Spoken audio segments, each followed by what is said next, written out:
السلام عليكم ورحمة الله وبركاته. السلام عليكم ورحمة الله وبركاته. إن الحمد لله نحمده ونستعينه ونستغفره ونؤمن به ونتوكل عليه ونعوذ بالله من شرور أنفسنا ومن سيئات أعمالنا من يهده الله فلا مضل له ومن يضلل فلا هادي له ونشهد أن لا إله إلا الله وحده لا شريك له ونشهد أن محمدا عبده ورسوله. أما بعد فقد قال الله تعالى في الكلام المجيد والفرقان الحميد: أعوذ بالله السميع العليم من الشيطان الرجيم. بسم الله الرحمن الرحيم. هو الذي بعث في الأميين رسولا منهم يتلو عليهم آياته ويزكيهم ويعلمهم الكتاب والحكمة وإن كانوا من قبل لفي ضلال مبين. وعن أبي أمامة رضي الله تعالى عنه قال: قال رسول الله صلى الله عليه وسلم: اتقوا الله ربكم وصلوا خمسكم وصوموا شهركم وأدوا زكاة أموالكم وأطيعوا ذا أمركم تدخلوا جنة ربكم. رواه الترمذي بإسناد صحيح. সম্মানিত সভাপতি, উপস্থিত উলামায়ে কেরাম এবং আজকের এই দিনাজপুর পূর্ব সাংগঠনিক জেলা কর্তৃক আয়োজিত জেলা সম্মেলনের সমবেত ভাই ও বোনেরা, 3 বছর 6 মাস 6 দিন কারাগারের অন্ধকার প্রকোষ্ঠ থেকে বেরিয়ে প্রায় 101 বছর পরে আপনাদের সামনে আজকে এখানে হাজির হতে পেরে আমি সর্বপ্রথমে আল্লাহ পাকের শুকরিয়া আদায় করছি। আলহামদুলিল্লাহ, আলহামদুলিল্লাহ। অতঃপর দরুদ ও সালাত পেশ করছি সেই নবীর সামনে যার রেখে যাওয়া পবিত্র আমানতের হক আদায়ের উদ্দেশ্যে বাংলার প্রান্তে প্রান্তে আগের মতোই আবার আল্লাহ পাক আমাদেরকে মানুষের দুয়ারে দুয়ারে যার আদর্শ প্রচারের জন্য আমরা সচেষ্ট এবং সমবেত হয়েছি, সেই মহান নবী, শেষ নবী, প্রলয় উদয়কাল পর্যন্ত বিশ্ব মানবতার একমাত্র নবী মুহাম্মদ রাসূলুল্লাহ সাল্লাল্লাহু আলাইহি ওয়াসাল্লাম যাবতীয় দরুদ ও সালাত। বন্ধুরা আমার, 3.5 বছর জেলখানায় যাওয়ার আগে বাংলাদেশের যে অবস্থা দেখে গিয়েছিলাম, সেখান থেকে ফিরে এসে আজকের বাংলার চেহারা তার চেয়ে ভালো হয়েছে বলে কিন্তু আমার কাছে মনে হচ্ছে। সেদিনের যে রিপোর্ট আমরা দেখে গিয়েছিলাম পত্রিকায়, দৈনিক গড়ে 9টি ধর্ষণ এবং 12টি মানুষের হত্যাকাণ্ড হচ্ছিল। 2 সপ্তাহ আগের পত্রিকা রিপোর্টে এসে ঠিক এমনিতর, বরং তার চেয়ে খানিকটা বেশি। বর্তমান হিসাব আসতেছে দৈনিক 10টি ধর্ষণ এবং 13টি করে মানুষ হত্যা হচ্ছে, নিহত হচ্ছে। তাহলে নিঃসন্দেহে উন্নতি নেই, বরং অবনতির দিকে যাচ্ছে। তাহলে আমরা কোথায় ছিলাম, কোথায় আছি, কোথায় যাচ্ছি? নানাবিধ তন্ত্র মন্ত্রের স্বপ্ন দেখিয়ে বাংলার মানুষকে সবসময় উজ্জীবিত করার চেষ্টা করছেন আমাদের নেতৃবৃন্দ, কিন্তু আমরা কোথায়? চিন্তাশীল মানুষের কাছে আমরা কিছু চিন্তার খোরাক দিয়ে এখান থেকে বিদায় হয়ে যাব। বহু পূর্বে জর্জ বার্নার্ড শকে জিজ্ঞেস করা হয়েছিল ইংল্যান্ডের এক মিটিংয়ে যে বর্তমান পৃথিবীতে সবচেয়ে উৎকৃষ্ট জাতি কারা? তিনি বলেছিলেন মুসলমানেরা। পুনরায় প্রশ্ন করা হয়েছিল সবচেয়ে নিকৃষ্ট জাতি কারা? একই স্টেজে বসে তিনি বলেছিলেন মুসলমানেরা। আবার প্রশ্ন করা হলো, একই জায়গায় বসে আপনি একটি দলকে, একটি জাতিকে শ্রেষ্ঠ বললেন, আবার তাকে নিকৃষ্ট বললেন, কারণটা কি? তিনি বললেন, উৎকৃষ্ট বলেছে আমি সেই মুসলমানদেরকে যাদের কাছে কোরআন ছিল এবং তারা আমল করেছিল। সেই শ্রেষ্ঠ মানুষদের কাতারে আবু বকর, ওমর, উসমান, আলী, এই সমস্ত মানুষদেরকে আমি দেখতে পেয়েছি। নিকৃষ্ট তারাই যাদের কাছে সেই একই কোরআনই আছে, অথচ তাদের কোনো অবস্থার উন্নতি নেই, বরং তারা কোরআন বিরোধী বিভিন্ন বিদেশি মতাদর্শের পুচ্ছধারী হয়ে জীবন কাটাচ্ছে এবং দিন দিন অধঃপতনে চলে যাচ্ছে। আমরা যারা পাইনি তারা তো পাইনি, আর যারা পেয়েছে কিন্তু হারিয়েছে তাদের জন্য আমাদের দুঃখ বেশি। সেদিনের বর্ণশ্বাসে বক্তব্যের সঙ্গে আজকে সুরে সুদ মিলালে আমরা কি দেখতে পাই? আমরা কি উৎকৃষ্ট হতে পেরেছি না আরো নিকৃষ্ট দিকে আরো নিকৃষ্টতর হতে যাচ্ছি? আরো নিকৃষ্টতর হতে যাচ্ছি। হাদিসে এসেছে যে আখিরি জামানায় এলেম কমবে, মূর্খতা বাড়বে। হাদিসে যখন পড়ি আমার কাছে কিন্তু খারাপ লেগেছিল। আমরা তো দেখতে পাচ্ছি আগে সারা দেশ, মানে গ্রাম বলা ঠিক হবে না, একটা থানা করেও একটা কামেল পাস এম এ পাস লোক খুঁজে পাওয়া যেত না। আর এখন গ্রামে গ্রামে কামেল পাস এম এ পাসের অভাব নেই।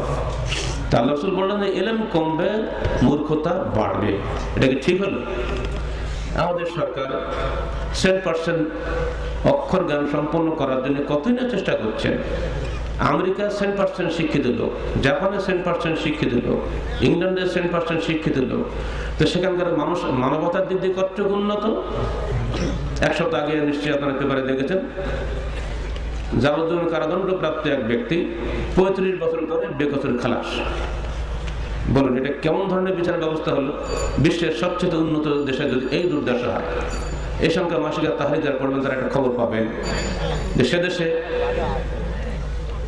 তাদের মানবতার দৃশ্য ফুটিয়ে তোলা হয়েছে। স্কুল পড়ুয়া ছোট্ট ছোট্ট মেয়েরা স্কুলে গিয়ে শিক্ষকদের হাতে ধর্ষিত হয় 50 জন। কি কিছু বলছেন না? বলেন ভাই, আমি বলে দিলে আপনার বলে তো নেকি পাবেন না। নিজের অন্তর থেকে বলেন নাউজুবিল্লাহ মিন যালিক। আমরা আল্লাহর কাছে এই অবস্থা থেকে পরিত্রাণ চেয়ে আল্লাহ আমাদের দেশে যেন এরকম অবস্থা না হয়। মধ্যে তারা কত গ্যালন খায় তো হিসাব নেই। আর আমাদের দেশে তো ঘন্টায় ঘন্টায় মানুষ খুন হয়, সেখানে মিনিটে মিনিটে খুন হয়। দুনিয়ার সবচেয়ে উন্নত মারণাস্ত্র দেশ, যারা সবচেয়ে বড় সভ্যতার দাবিদার, প্রশাসনের সবকিছু সে দেশে আছে, মানুষকে শাসন করার জন্য যা কিছু করণীয় আধুনিক প্রযুক্তি সবই তাদের কাছে আছে। এত সত্ত্বেও সে দেশে মানবতার এই অধোগতি কেন? এই কেনার মধ্যে আপনার স্বাতন্ত্র ফুটে উঠবে। নিউ ইয়র্ক সিটিতে 1973 সালে রাত্রিবেলা একদিন 1 ঘন্টা কারেন্ট অফ ছিল। পত্রিকায় আসলো যে এমন হেন অপকর্ম নেই যে ওই 1 ঘন্টার মধ্যে নিউ ইয়র্ক সিটিতে হয়নি। নাম করে তো বলা যাবে না। হেন অপকর্ম নেই যে ওই 1 ঘন্টার মধ্যে হয়নি, কারেন্ট ছিল না। অথচ আপনার দিনাজপুরে ঘন্টার পর ঘন্টা কারেন্ট অফ থাকে, তাই বলে আপনার অপকর্ম করেন নাকি? কিছু তো করেন না। কেন করেন না? তারা কেন করে? স্ত্রী অসুস্থ হয়েছে, ভেজাল মনে করে 7 তলা ফ্ল্যাট থেকে স্ত্রীকে খুব আদর করে যত্ন করে ঘর থেকে বের করে এনে বারান্দায় বসে সারা দাম্পত্য জীবনে অত আদর করেনি, ওদিন যে আদর করলো, করার পরে চট করে ঠেলে বাড়ি ফেলে দিল। মহিলাটা মরে গেল। পরে তাকে পুলিশ অ্যারেস্ট করলে সে বলল এর এমন এক অসুখ হয়েছে যে সারে না, তো ট্রিটমেন্ট করতে হলে আমার সমস্ত তহবিল খালি হয়ে যাবে, তাতে ভেজাল পার করে দিল। বলুন আপনি পারবেন? এমন নিষ্ঠুর কোনো স্বামীকে বাংলাদেশে খুঁজে পাওয়া যাবে? না খেয়ে মরলেও নিজের স্ত্রীকে কোশ্চেন করে সেইভাবে ফেলতে পারে না। এটা কিসের অধঃপতন? এটা মানবতার অধঃপতন। অর্থ সম্পদের কমতি নাই, শিক্ষা দীক্ষা ডিগ্রির কমতি নাই, কিন্তু এক জায়গায় কমতি আছে, সেই কমতির খবর তারা জানে না। ওটা আমরা জানি। সারাদিন না খেয়ে থাকবো, বাথরুমে গিয়ে অন্ধকারে গিয়ে কেউ আপনারা কি 1 গ্লাস পানি খান রোজা অবস্থায়? এমন কোন বেঈমানও খুঁজে পাওয়া যাবে না যে রোজা অবস্থায় সে গোপনে গিয়ে 1 গ্লাস পানি খায়। অত বড় বেঈমান বোধহয় পাওয়া যাবে না। জানি না, আমরা তো অত ওদের সঙ্গে ঘুরি না। তো সম্ভবত আল্লাহর নামে যদি কেউ সিয়াম রাখে, আশা করি অতি বড় গুন্ডা বদমাশও সিয়াম অবস্থায় লুকিয়ে চুরিয়ে পানি খাবে না। কি ভাই আপনাদের আমার সঙ্গে একমত হতে পারবেন? আশা করি খাবেন না, আমি আশা করি। কেন খাবেন না? এই কেনের মধ্যে আপনার এই দেশের উন্নতি অবনতি নির্ভর করছে একটা কেনের মধ্যে। এই কেনর জবাব দিতে পারবেন, আলহামদুলিল্লাহ তার হাতে দেশে শান্তি আসবে। 5 বছর পর পর নেতা পাল্টাতেই আছেন। 47 সালে হাজার হাজার মানুষের রক্তের বিনিময়ে পাকিস্তান হলো।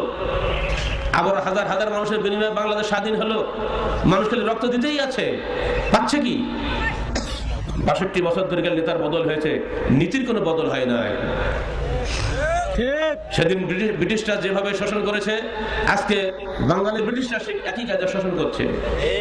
তখন পাকিস্তান আমলে ২২ পরিবারের শোষণ ছিল, এখন গত ২ বছর আগের হিসাব ৩৩,০০০ পরিবার হয়েছে। তারা কত কোটি টাকা তার নিজেদের খবর রাখেন। জাতীয় সংসদের এমপি সাহেব ৭০ ভাগের বেশিরভাগ সব ব্যবসায়ী, টাকা ছড়িয়ে, ভয় দেখিয়ে, লোভ দেখিয়ে, ক্যাডার লাগিয়ে ভোট নিয়ে চলে গেল। ৫ বছরের কোনো খবর নাই। জনগণের সরকার ভোটের দিনে আছে, আর নাই। কি পরিবর্তন হচ্ছে আমাদের? যদি আপনারা চিন্তা না করেন, আমার মনে পড়ে ছোটবেলায় একটা কথা। আমাদের সাতক্ষীরাতে শেখ মুজিবুর রহমান গেলেন, আলহামদুলিল্লাহ আমরা সব ভেঙে পড়েছি তার বক্তব্য শোনার জন্য। এক পর্যায়ে তিনি বললেন, তোমরা সব হাত উঁচু করে আমাকে সমর্থন দাও। সবাই সমর্থন দিল। কিছুদিন পরে মৌলানা ভাসানী গেলেন। ওনার ভাষা আপনারা জানেন, খালি গলায় গামছা দেয়, খালি গামছা দিয়ে নামায়। তবে তার ভাষার মধ্যে একটা দেশ দরদ ছিল, দারুণ। উনি বললেন, তোমরা মুজিবকে এক হাত দেখিয়েছ, আমাকে 2 হাত এবং 2 পা দেখাইতে হবে। তো তাই করলো সবাই। ভাবখান এটা দেখালেই যেন সব সমর্থন তিনি পুরোপুরি পেয়ে গেলেন। আমরা কিন্তু এই জাত, যখন যিনি আসবেন খুশি হয়ে গেলে নারা তাকবীর দেবো, আল্লাহু আকবার বলবো, যাই বক্তা বলেন তাতেই আমরা খুশি হয়ে সমর্থন দিয়ে দেবো। এটাই কিন্তু আমাদের অভ্যাস। এটা খুবই সহজ। পৃথিবীর ইতিহাসে বক্তৃতার জগতে অপ্রতিদ্বন্দ্বী নেতা হলেন ইন্দোনেশিয়ার জনক বলে পরিচিত ডক্টর সুইকর্ণ। অথচ এই ল্যান্ডস্লাইড ভিক্টোরি লাভকারী এই ব্যক্তির সঙ্গে একমাত্র তুলনা করা যায় বাংলাদেশের স্থপতি বলে পরিচিত শেখ মুজিবুর রহমানকে, যার ভাষণের সামনে পৃথিবীর একমাত্র ডক্টর শহীদুল্লাহকেই তুলনা করা যায়, আর কাউকে না।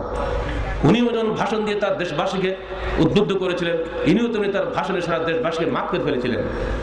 কিন্তু তিনি যখন বিদায় হয়েছেন, 10 লক্ষ মানুষ তখন নিহত হয়েছে। অন্যদের প্ররোচনায় দেশ ঠেকা দিকে বাধ্য হয়ে তিনি হুকুম দিয়েছিলেন তার সেনাবাহিনীকে। ইতিহাস বলছে নাকি প্রায় 10 লক্ষ মানুষ নিহত হয়েছে তার শাসনামলে। এগুলো কি? সব জায়গাতে একটা মূল কেন লুকিয়ে আছে? যে হাদিসটা আপনাদের সামনে শুনিয়েছি, এখানে তার জবাব আছে। যে কোরআন আপনাদের আয়াতটি তেলাওয়াত করেছে, এর মধ্যেও তার জবাব লুকিয়ে আছে। এদেশের মানুষ মুসলমান। যদি বাংলার এই খণ্ডের মানুষগুলো মুসলমান না হয়তো অধিকাংশ, তাহলে এই খণ্ডের মানুষ পৃথক স্বাধীন স্টেটের মর্যাদা পাইতো না। পশ্চিমবাংলার মানুষ, আসামের মানুষ বাংলা ভাষায় কথা বলেন, কিন্তু তারা কিন্তু স্বাধীন হন নাই। তারা অবিভক্ত ভারতের একটি প্রদেশ মাত্র, এবং তাদের মুখ্যমন্ত্রী জাতিসংঘে গিয়ে স্বাধীনভাবে কথা বলতে পারেন না। কিন্তু আমাদের মাননীয় প্রধানমন্ত্রী জাতিসংঘে গিয়ে বুক ফুলিয়ে কথা বলেন নিজের মাতৃভাষায় স্বাধীনভাবে, তার স্বাধীনতার বরকতে। এবং সেই স্বাধীনতার মূল চেতনাই ছিল কিন্তু ইসলাম। এই খণ্ডের মানুষ অধিকাংশ মুসলমান না হয়তো এটা পৃথকভাবে মুসলিম স্টেট হইতো না। সেদিন ছিল পাকিস্তানের অংশ, আজকে এটা স্বাধীন বাংলাদেশ। আমরা গর্বিত। আমরা প্রার্থনা করি আমাদের মহাপ্রভু আল্লাহ পাকের কাছে, আল্লাহ তুমি বাংলাদেশের স্বাধীনতাকে অক্ষুণ্ণ রাখো, আবার যেন বিদেশে হায়নারা এসে আমাদের স্বাধীনতাকে ছিনিয়ে নিতে না পারে। আল্লাহুম্মা আমিন। বাংলাদেশের স্বাধীনতা হয়েছে ভৌগোলিক স্বাধীনতা, আমরা এখানে চাই মানবিক স্বাধীনতা, মনুষ্যত্বের স্বাধীনতা, মানবতার স্বাধীনতা। মানুষ সবসময় আল্লাহর গোলাম, মানুষ কখনো মানুষের গোলাম নয়। আপনি সালাম মুসাফা করবেন, মাথা নিচু করতে পারবেন না, পায়ে হাত দিতে পারবেন না। আগে ছিল রুকু সিজদার সিস্টেম, ছিল রাজা বাচ্চাদের আমলে, চলবে না। ইসলাম মানুষকে শিক্ষা দিয়েছে, কুল্লুকুম মিন আদম ওয়া আদম মিন তুরাব, হে মানুষ তোমরা সবাই এক আদমের সন্তান, আর আদম ছিল মাটির তৈরি। ওয়ালা ফাখর, তোমার কোনো গর্ব থাকা উচিত নয়। আমি মুহাম্মদ সারা বিশ্বের মানুষের শ্রেষ্ঠ মানুষ, আনা সাইয়্যিদু ওয়ালদে আদম ওয়ালা ফাখর, আমি আদমের আওলাদদের মধ্যে শ্রেষ্ঠ সন্তান, কিন্তু আমার কোনো ফখর নাই, কোনো অহংকার নাই। এই তো আমার রাসূলের বাণী। আমাদের সামনে সকল মানুষ সমান, আল্লাহর সকল বান্দা যেমন সমান, তিনি সকল মানুষকে তার নিজ হাতে সৃষ্টি করেছেন। সূরা সাদ ৭৫ নম্বর আয়াত পড়ে যখন আল্লাহ বলেন, খালাকতু বিয়াদাইয়া, আমি মানুষকে আমার 2 হাত দিয়ে সৃষ্টি করেছি। অন্য সবগুলোকে বলেছে কুন ফায়াকুন, হও হয়ে যাও। তো মানুষের বেলায় বলেছি আমার নিজের দোকানে হাত দিয়ে আমি মানুষকে সৃষ্টি করেছি, বড় আদরের সৃষ্টি আমার। একদিন এক মহিলাকে আল্লাহ রাসূল বলছেন, হে মা, তোমার কোলে যে সন্তানটা আছে, এই উত্তপ্ত কড়াইয়ের মধ্যে তোমার জীবন্ত সন্তানটাকে তুমি ফেলে মারতে পারবে কি? মেয়েটি বলছে, কশ্চিন কালেও তো সম্ভব নয়। তো মেয়েটি আল্লাহ নবীকে বলছে, হে আল্লাহ রাসূল, আল্লাহ পাক কেমন করে আমাকে জাহান্নামে ফেলে আগুনে পুড়িয়ে মারবেন? আল্লাহ রাসূল টপটপ করে কান্দে, চোখে পানি ফেলতে লাগলেন, হায় রে, মেয়েটা বলে কি? রাসূল বললেন, হে মা, আমি বিশ্বাস করি আল্লাহ পাক তোমাকে কখনোই জাহান্নামে দিবেন না। তুমি যে আল্লাহর উপরে এত বিশ্বাস করো, আল্লাহ তোমাকে কখনো জাহান্নামের আগুনে পুড়িয়ে মারবেন না। তুমি যেমন তোমার সন্তানকে পুড়িয়ে মারতে পারো না, মনে রেখে দিও, মা তার সন্তানকে যত ভালোবাসে, আমার আল্লাহ তার চেয়ে বহু গুণ বেশি মানুষটি ভালোবাসে। আর সেই মানুষ যখন আল্লাহকে ডাকে, আল্লাহর বিধান মেনে চলে, আল্লাহ বড় খুশি হন। তাই বান্দা একটা নেকির কাজ করলে আল্লাহ 10টা নেকি দান করেন, এমনকি 700 নেকি দান করেন। আল্লাহ ইউদাইফু লিমান ইয়াশা, আমি আরো বেশি দিয়ে থাকি, তোমার তার হিসাব জানো না। আজকে সিয়াম রেখেছিলাম, আল্লাহ বলছে আস-সাওমু লি ওয়া আনা আযী বিহি, যে সিয়াম পালন করে সে আমার জন্যই করে এবং আমি নিজ হাতে তাকে প্রতিদান দেব, ফেরেশতার মাধ্যমে নয়। ডাইরেক্ট যখন নেতা নিজে দান করে, বেশি দেয় না, হিসাব থাকে। আজকে একটা সিয়াম আমরা পালন করেছি না? আপনারা আগে সিয়াম ছিলেন না? আজকে আশুরা সিয়াম। আশুরা সিয়াম দুটো রাখতে হয়, 9 এবং 10। আজকে 9 তারিখ গেল, কালকে 10ম, অর্থাৎ কালকে মূল আশুরা। আপনারা সবাই আল্লাহর ওয়াস্তে সিয়াম নিয়ত করবেন, সাহরি খাবেন। আজকে বিনিময়ে কি পাবেন? আল্লাহ রাসূল বলছেন,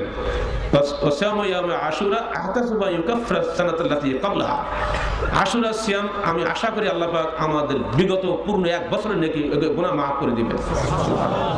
আপনারা কি আগামীকালকে আশুরা সিয়াম পালন করতে রাজি আছেন? যদি আপনারা আজকের ওয়াজ শুনে একজন রোজা রাখেন, আপনার সিয়ামের একটা অংশ তো আমরা পেয়ে যাব। আশুরায় মুহররম বই আসছে, সবাই নিয়ে যাবেন, অন্যকে দান করবেন। আজকে এমন একটা দিন, এই দিনে ভাষণ দিতে গেলে ভিতরে জেগে ওঠে বহু স্মৃতি, যে স্মৃতির বর্ণনা করা কোন আলেমের পক্ষে একটার পর একটা সিরিয়াল দিয়ে বলতে গেলে তার সামনে রাতে শেষ হয়ে যাওয়ার সম্ভাবনা আছে। বন্ধুরা আমার, আল্লাহ রসুল এবং সকল রসুল দুনিয়াতে এসেছিলেন একটা মৌলিক লক্ষ্য নিয়ে, সেটা হলো এই যে মানুষকে সর্বোত্তম মানুষে পরিণত করা। এবং প্রত্যেক রসুল ছিলেন মানুষের জন্য শিক্ষক। আমার রসুল নিজে বলছেন, বয়স্ত মুআল্লিমান, আমি প্রেরিত হয়েছি মুআল্লিম হিসেবে। মুআল্লিম অর্থ শিক্ষক। শিক্ষক যারা হবেন তারা সমাজকে শিখাবেন, তারা সমাজ সংস্কার করবেন, ভুল হলে ধরে দিবেন, এটাই তাদের দায়িত্ব। শিক্ষক কখনো ছাত্রের প্রতিদ্বন্দ্বী হয় না। শিক্ষক সর্বদা ছাত্রকে উপদেশ দেয়, তাই না? প্রতিদ্বন্দ্বী হয় না। দুর্ভাগ্য, আজকে বাংলাদেশের অধিকাংশ আলেম এখন অন্যদের প্রতিদ্বন্দ্বী হয়ে গেছে আমরা, যার জন্য আমাদের কথা কেউ শুনে না। শোনেন, নবী মুসা আলাইহিস সালাম একই উদ্দেশ্যে দুনিয়াতে এসেছিলেন। আল্লাহ পাক তাকে বললেন, তোমরা 2 ভাই ফিরআউনের কাছে যাও, ফাকুলা লাহু কাওলান লাইয়িনা, তার সামনে গিয়ে নরম ভাষায় কথা বলো। মুসা ভয় পেয়ে গেলেন, হে আল্লাহ, আমি তো খুনের আসামি। ছোটবেলায় একটা ঘুষি মেরেছিলাম, তাতে মরে গেল, ইচ্ছাকৃত ভাবে মারি নাই, সেখান থেকে আমি পালিয়ে চলে আসছি মাথায়। 10 বছর পরে ফিরে যাচ্ছি আবার পুনরায় জন্মস্থানে, সেই ফিরআউন সেখানে এখনো আছে, আমি গেলে তো আমাকে মেরে দিবে। আল্লাহ পাক বললেন, লা তাখাফা ইন্নানি মাআকুমা আসমাউ ওয়া আরা, তোমরা 2 ভাই মোটেই ভয় করো না, আমি তোমাদের সাথে আছি, আমি শুনছি এবং দেখছি। এই কথাটা আল্লাহ পাক সরাসরি বলে দিলেন। এবারে মুসার অবস্থা কি হবে? মুসা আল্লাহর কথার প্রতি বিশ্বাসী হন, তাহলে তার ইয়াকিন আর বৃদ্ধি পাবে। আর যদি বিশ্বাসী না হতেন, তাহলে দুর্বল ইমানদার হলে উনি আর আগাবেন না, অথবা অজুহাত দিয়ে পিছিয়ে যাবেন। আল্লাহ যে এই কথাটা বললেন, এখন যদি বলেন যে পুলিশ আসছে, ডক্টর গালিব তোমাকে অ্যারেস্ট করবে, আর আল্লাহ যদি এখন, আমি তো নবী না, ধরে নেন আপাতত, যদি এখানে বলেন যাও আমি তোমার সঙ্গে আছি, কোনো ভয়ের কারণ নাই, তখন আমি কি বলবো? যদি দুর্বল ইমানদার হই, রাখো, কি বললো তার ঠিক নাই, দেখিও নাই, শুনিও নাই, একটা কথা শুনলে আমার হয়ে গেল, পুলিশের কিছু ব্যবস্থা করে ম্যানেজ করে যদি বাঁচা যায় সেই চেষ্টা করবো, তাই করবো না? যদি দুর্বল ইমানদার হই, আর যদি শক্তিশালী ইমানদার হই, তাহলে বলবো কি আল্লাহর হুকুম পেয়েছি, আল্লাহ পাক আমাকে নির্দেশ দিয়েছেন, চলো কোনো সমস্যা নেই।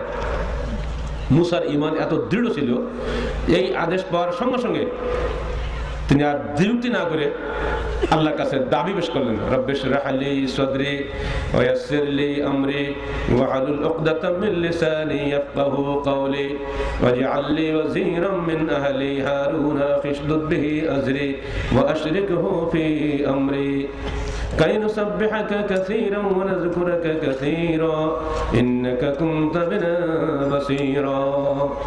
ছয়টা দাবি পেশ করলেন, আল্লাহ তুমি আমার বক্ষ প্রসারিত করে দাও, আমার কাজটা সহজ করে দাও, দাওয়াতের কাজ খুব কঠিন কাজ, ফিরআউনকে দাওয়াত দিলে সে উল্টা মারবে, তুমি পথটা সহজ করে দাও, এবং আমার জিহ্বাকে তুমি খুলে দাও। উনি তোতলা ছিলেন, যাতে লোকেরা আমার কথা বুঝতে পারে। হে আল্লাহ ওয়াজআল লি ওয়াজিরাম মিন আহলি, ওয়াজির মানে মন্ত্রী, আর আরবিতে ওয়াজির মানে বোঝা বহনকারী, ভিজর থেকে আসছে। আমার এই নবুয়তের বোঝা বহন করার জন্য হে আল্লাহ আমার পরিবার থেকে একজনকে আমার সাথী করে দাও, হারুন আখিস, আমার ভাই হারুনকে দাও, আশদুদ বিহি আজরি, তার দ্বারা আমার কোমরকে শক্ত করে দাও, ওয়াশরিকহু ফি আমরি, আমার নবুয়তের কাজে আল্লাহ তুমি তাকে শরীক করে দাও, কাই নুসাব্বিহাকা কাসীরা, যাতে আমরা দুই ভাই তোমার তাসবিহ তেলাওয়াত করতে পারি, ওয়া নাযকুরাকা কাসীরা, তোমাকে বেশি বেশি স্মরণ করতে পারি। দোয়া শেষ হয়ে গেল, আল্লাহ বলেন ক্বালা কাদ উতিতা সুলাকা ইয়া মূসা, হে মূসা তুমি যা যা চেয়েছো সবই তোমাকে দেওয়া হলো। বলুন আলহামদুলিল্লাহ। দেখে ওদিকে হারুন তো তখন বাড়ি, ওখানে তো যেখানে আয়াতটা নাজিল হচ্ছে এটা তো তুর পাহাড়ের কাছে, তাই না? হারুন তো তখন মিশরে, হারুনের কাছে চলে গেল হুকুম, হারুন তোমাকে নবী করলাম, যাও মুসা আসতেছে, অ্যাডভান্স করে তাকে রিসিভ করে নিয়ে আসো, সিনাই উপত্যকা পার হলেই তুমি মুসাকে পেয়ে যাবে। ভাইয়ের আগমন সংবাদ শুনে হারুনের আনন্দের আটখানা, সমস্ত বনী ইসরাঈলের নেতৃবৃন্দকে নিয়ে তিনি চলে এলেন সিনাই পর্বতমালার পাশে এসে ছোট ভাই মুসাকে তিনি রিসিভ করলেন সন্তানাদি সহকারে। ফিরে গেলেন মিশরে। মুসা বললেন ভাই হারুন, হারুন কিন্তু মুসার চেয়ে 3 বছর বড়, ভাই হারুন নবী তো হয়েছে, বিপদ ঘটে গেছে, তো কি এখন যেতে হবে আমাদের ফেরাউনের কাছে, তাই নাকি?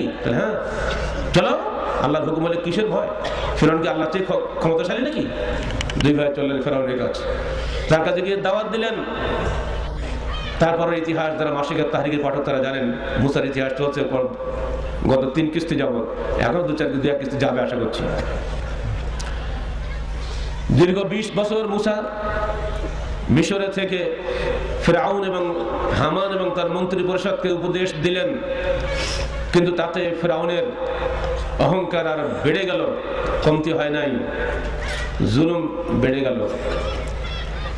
শেষে হুকুম দিল যেদিন জাদুকররা হেরে গেল সেদিন বলে দিল বনু ইসরাঈলের সমস্ত পুরুষ লোক মেরে ফেলে দাও, জবে করে দাও। হুকুম হয়ে গেল, শত শত বনু ইসরাঈলের যুবক সন্তান ফিরআউনের সেনাবাহিনীর কাছে অন্যায়ভাবে অসহায়ভাবে নিহত হতে শুরু করলো।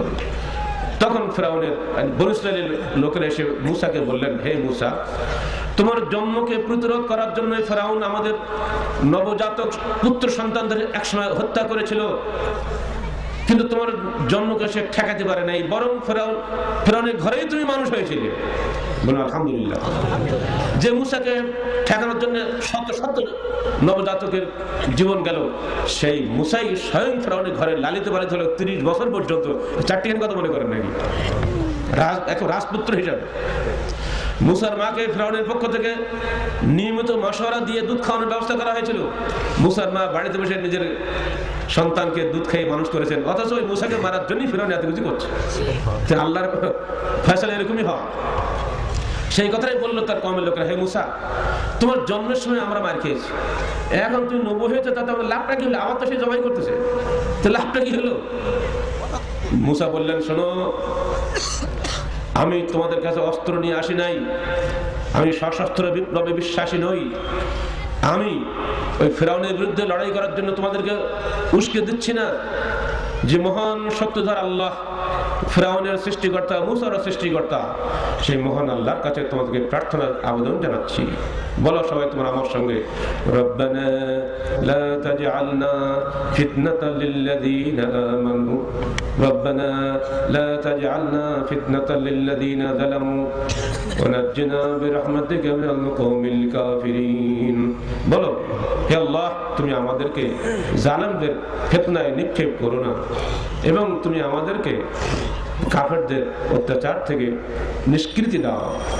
মুসার এই নির্দেশ পেয়ে বনু ইসরাঈল তখন সবাই আল্লাহর কাছে কাতরভাবে প্রার্থনা করলেন। এই যে প্রার্থনা হলো, আল্লাহ পাক তাদের সবাই দোয়া কবুল করলেন। যেটা এর মধ্যে একটা বিরাট মশলা বেরিয়ে আসে, যখন আপনি আপনার বিরোধী শক্তিকে বড় মনে করবেন, আপনি তাকে কোনো ক্রমে ঠেকানোর ক্ষমতা রাখেন না, তখন আপনার একমাত্র পথ হলো আল্লাহ আশ্রয় ভিক্ষা করা। মহান শক্তিধর আল্লাহ যদি আল্লাহ আপনাকে কবুল করে থাকেন, আপনি হকের উপরে আছেন, আল্লাহ আপনাকে সাহায্য করবেন কিভাবে তা আপনি জানেন না। ঠিক সেই প্রার্থনা করা হলো, আল্লাহ পাক দোয়া কবুল করলেন। একদিন হঠাৎ সকালবেলা ফজরের কিছু আগে মুসার কাছে আল্লাহ পাক ওহী নাযিল করলেন, হে মুসা বেরিয়ে যাও তোমার দলবল নিয়ে, আর কিচ্ছু নাই, আসরের বেঈবাদি আর বান্দাদের নিয়ে তুমি ভরে ভরে বেরিয়ে চলে যাও।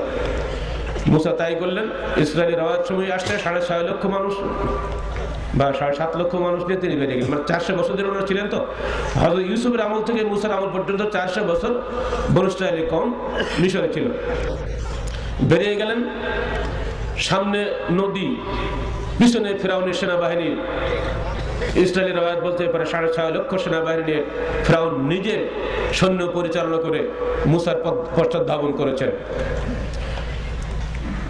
বনু ইসরাঈল ভয় অস্থির, মুসার কি সর্বনাশ, ওই তো দেখা যায় অহম মুদ্রিকুন, ওরা তো ধরে ফেললে বলে। পিছনে ফিরআউন, সামনে সাগর, যাবে কোথায় আমরা? ওই অবস্থাতে মুসা বলছে লা তাখাফ, খবরদার ভয় করো না, আল্লাহ আমাদের সঙ্গে আছেন। সুবহানাল্লাহ। বাস সঙ্গে সঙ্গে আল্লাহ পাক ওই যে মুসাকে আল্লাহকে পরীক্ষা করলো যে মুসা কি করে এখন। মুসা যখন বলল কোনো ভয় নেই, আল্লাহ আমাদের সাথে আছেন, বাস আল্লাহ পাক সঙ্গে সঙ্গে আয়াত নাযিল করে দিলেন, ফাদরিব বিআসাকাল বাহর ফানফালাকা, তুমি সমুদ্রে তোমার লাঠি দ্বারা আঘাত করো, সঙ্গে সঙ্গে সমুদ্র দ্বিধা বিভক্ত হয়ে গেল। সুবহানাল্লাহ ওয়া বিহামদিহি। মুসা চলে গেলেন, সমস্ত বনু ইসরাঈল ওপারে চলে গেল। ইতিমধ্যে ফিরআউনের বাহিনী এসে গেল, নবীতে ঢুকে পড়লো, আল্লাহর হুকুম হয়ে গেল, পানি দুদিতে জমা হয়ে গেল, ফিরআউন ডুবে মরল। যখন ডুবছে তোমরা আমন্ত কামা আমানা বিহি বনু ইসরাঈল ওয়া আনা মিনাল মুসলিমিন। ফিরআউন বলছে আমি বনু ইসরাঈল যে রবকে রব হিসেবে মেনে নিয়েছে, আমি তার উপরে বিশ্বাস স্থাপন করলাম, ওয়া আনা মিনাল মুসলিমিন, আমি মুসলমানদের অন্তর্ভুক্ত হয়ে গেলাম। আল্লাহ বলেন আল আন ওয়াকাদ আসাইতা মিন ক্বাবল ওয়া কুনতা মিনাল মুফসিদিন, এখন তুমি আল্লাহ করছো, অথচ আগে তুমি বিদ্রোহ করেছিলে আর তুমি ছিলে বিশৃঙ্খলা সৃষ্টিকারীদের অন্তর্ভুক্ত। ঠিক আছে, যখন তুমি আমার নাম ডেকেছো তো তোমার দেহটাকে আমি বাঁচিয়ে দিলাম, নাজাত দিলাম, ওটাকে পোকাও খাবে না, কোনো কিছুই নষ্ট করবে না। লিতাকুনা আয়াতাল লিন্নাস, সারা বিশ্ববাসীর জন্য তোমার নিদর্শন হয়ে থাকবে যে তোমার মতো জালেমকে পোকাও খায় না। বুঝছেন? ফিরআউনের লাশ পচে নাই, থেকে গেল সেই তখন থেকে 100 বছর আগে 1907 সালে ফিলিস্তিনের পাশে নীল নদের শাখা, সেখানে হাম্মামে ফিরআউন বলে একটা জায়গা আছে, সেখানে ফিরআউনের লাশ শুকরিয়া স্বরূপ আপনি নিয়ত করবেন, আমি আমার নবী মুসা তৌহিদের দাওয়াত দিতে গিয়ে জালেম ফিরআউনকে আল্লাহ পাক ডুবিয়ে দিয়ে তৌহিদের ঝান্ডাবাহী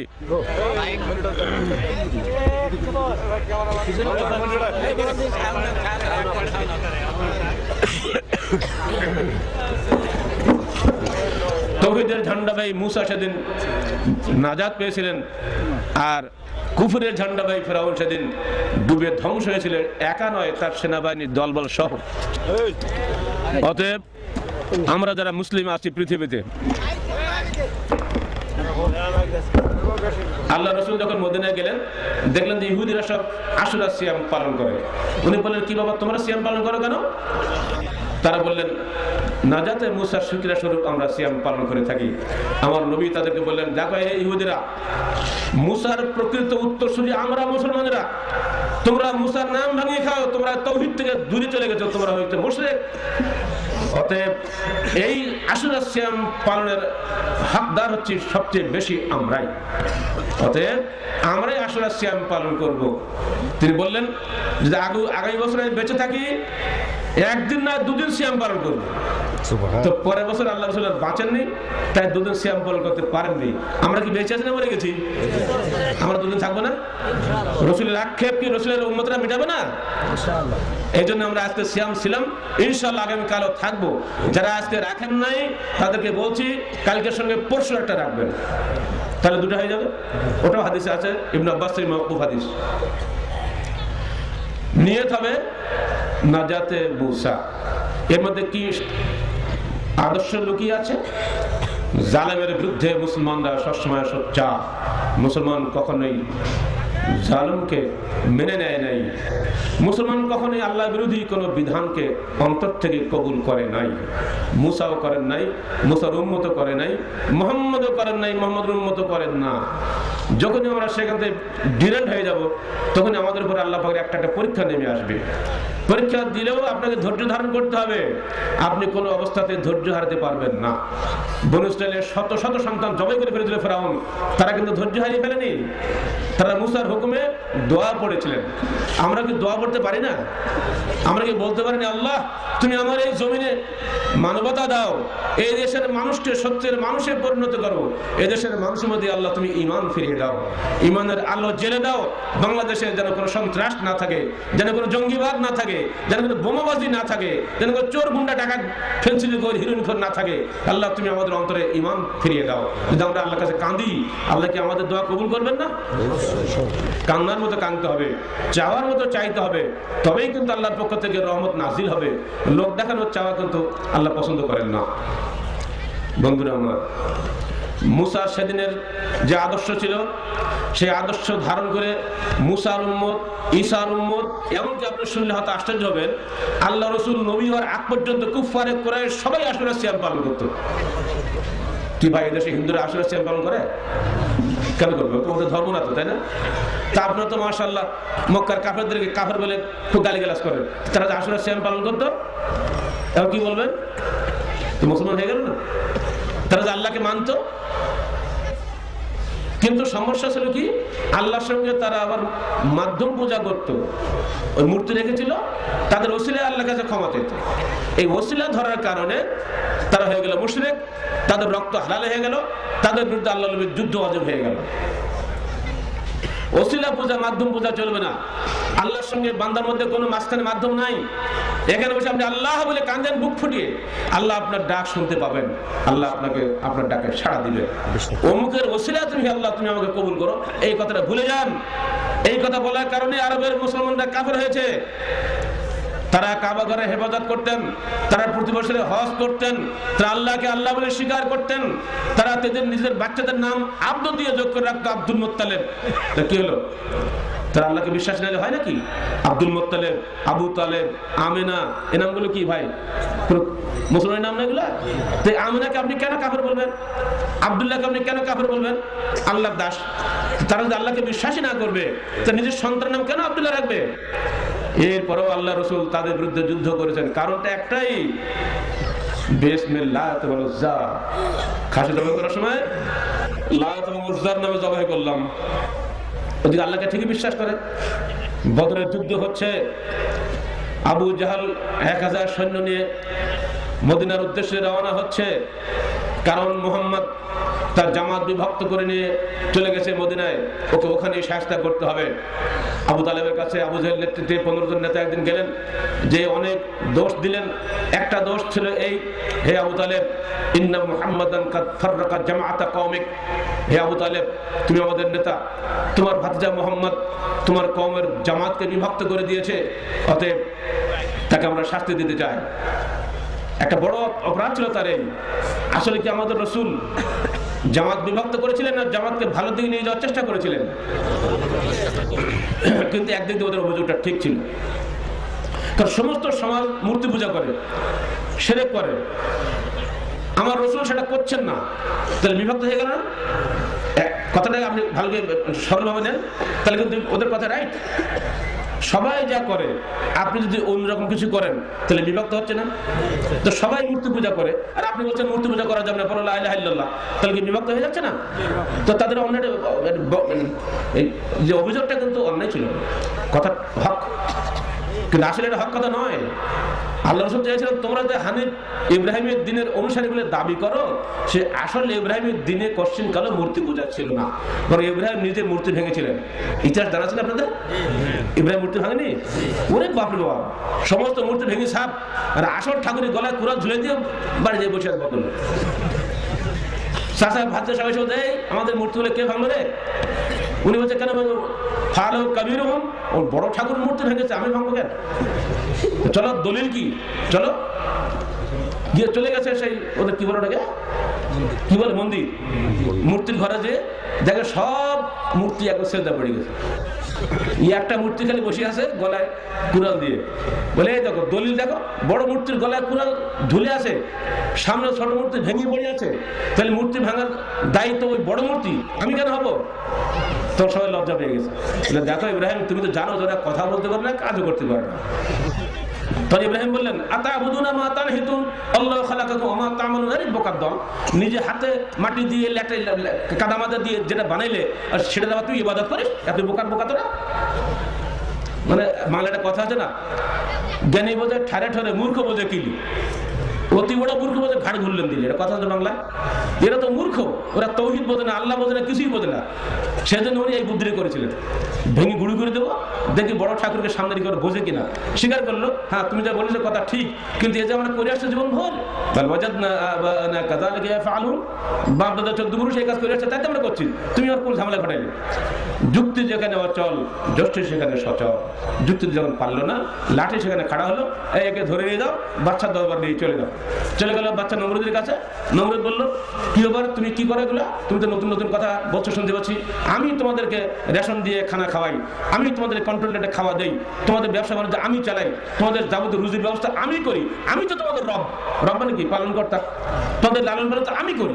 তুমি খামকা কি একটা নতুন কথা বলছো, লা ইলাহা ইল্লাল্লাহ, এটা কি? এটা চলবে নাকি? কোথাকার কোনো আল্লাহ তো ঠিক নেই, দেখি নেই, শুনে নেই, কিছু নেই, তুই তার নাম বলছো? ইব্রাহিম বলছে দেখেন, আমার আল্লাহ বাঁচাতেও পারেন, মারতেও পারেন। তখন নমরুদ বলছে আমিও তো বাঁচাতে পারি, মারতে পারি, তো কেমন করে? ওই মৃত্যুদণ্ডের আসামি আজকে ফাঁসি হবে, ও বেকসুর খালাস, আর যার আছে মুক্ত হবে ওটা মৃত্যুদণ্ড দিয়ে দিলাম, এই তো আমি মারলাম, বাঁচাতেও পারি, মারতেও পারি।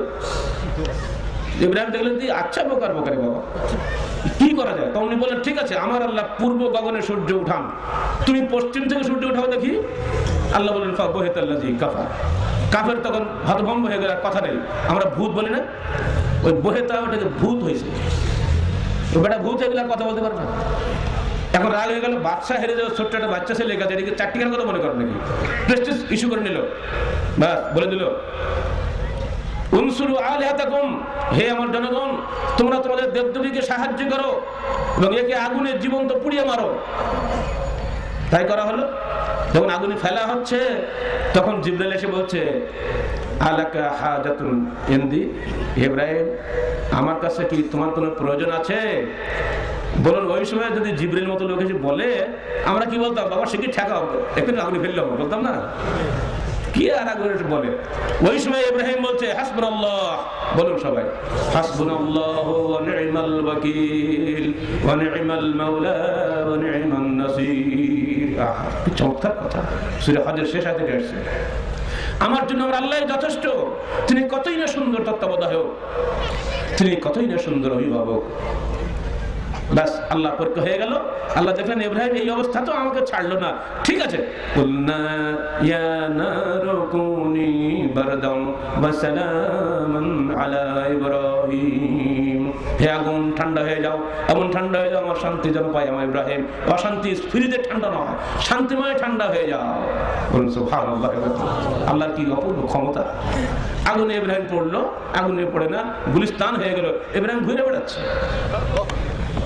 ইব্রাহিম উঠে নিয়ে আসলো, নমরুদ ভাবলো একে আর পারা যাবে না। এবারে ইব্রাহিম বিদায় নিচ্ছেন নিজের কওমের কাছ থেকে। قد كانت لكم أسوة حسنة في إبراهيم والذين معه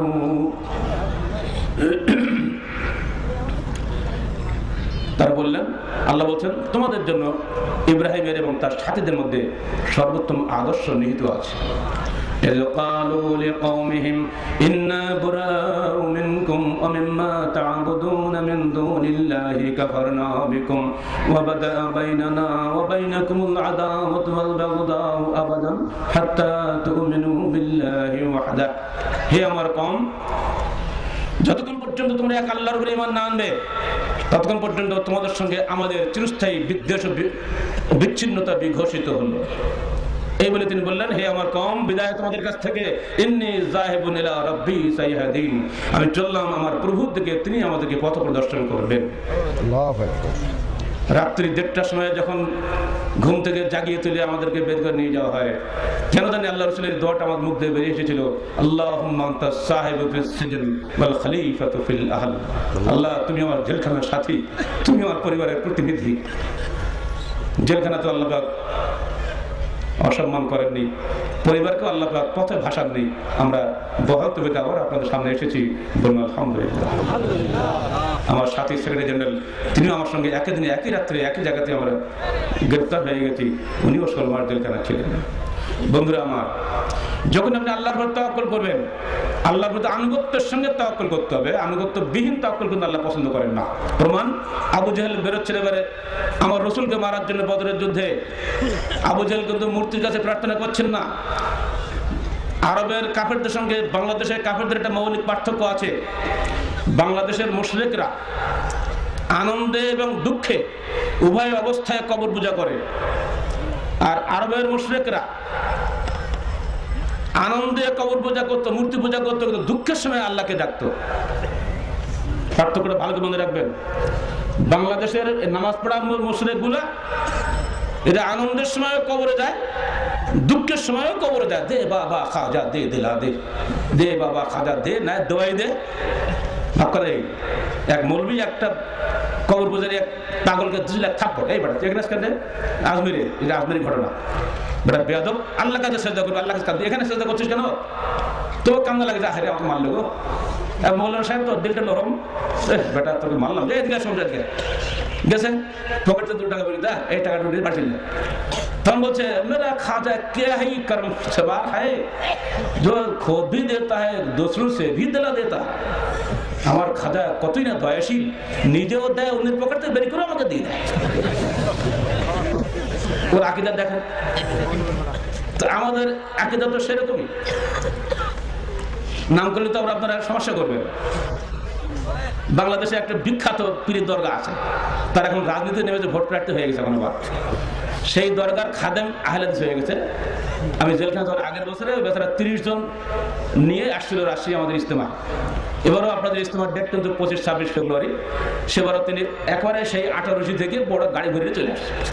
আমাদের বাবা জীবনে স্ত্রী নেবে সব খাদেমদের, কখনো যায়নি, কখনো বলতে পারি না, কখনো 72 বছরের বৃদ্ধ খাদেম। যখন আমাদের হাতে বায়াত হচ্ছেন, উনি শুধু কাঁদতেছে, বেচারা খালি কাঁদতেছে। আমার অফিসে বসে দাঁড়িয়ে বেড়াতে, শেষ পর্যায়ে আমরা বললাম, ভাই আপনার কি ইতিহাস বলবেন কি? তাহলে বাবা আপনাকে আর আপনি কি বলবো, 72 বছর বয়স, ছেলেকেও নিয়ে আসছি, আর আমার যত আত্মীয় সবাইকে নিয়ে আসছি, 72টা বছর শিরক করেছি। আল্লাহ পাক আপনাদের বই পড়িয়ে আমাদেরকে হেদায়েতের পথে নিয়ে আসছে, তাই আনন্দে আছি, কাঁদছি। দুঃখের কান্না নয়, আলহামদুলিল্লাহ, আলহামদুলিল্লাহ। এটা দুঃখের কান্না নয়, আনন্দের কান্না। আল্লাহ যদি আমাদের মৃত্যু হয়ে যেত, আমাদের এই সুযোগটা পেতাম না। যে আল্লাহ পাক আমাকে হেদায়েতের সুযোগ দান করেছেন, সে আল্লাহ পাক শুকরিয়া আদায় করছি।